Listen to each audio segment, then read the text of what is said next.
Buongiorno a tutti, siamo a Spumanti d'Italia, ringraziamo Andrea per il meraviglioso invito in mezzo a questo limbo di bollicine italiane e qui ci troviamo sull'Etna, esattamente sul versante sud-est, siamo in piena viticoltura eroica, ci troviamo su Monte Carpene e Monte Ilice con un dislivello di più di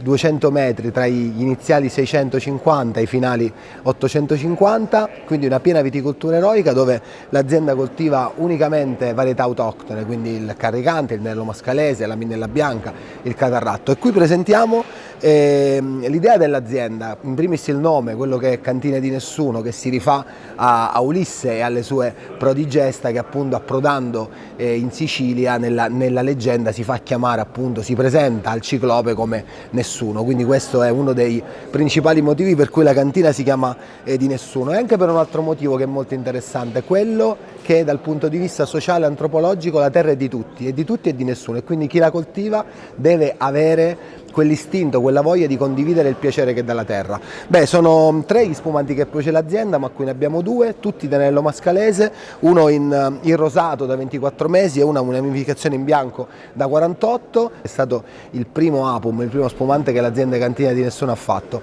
Vorrei concludere questo piccolo intervento dicendo che il nome Apum è dedicato alla figlia del proprietario, la figlia di Sebbi Costanzo, che appunto da piccola iniziava a chiamarlo papà e anziché dire papà diceva Apum, quindi questo spumante possiamo dire è uno spumante dell'amore, quello che il padre dedica alla propria figlia. Alla salute.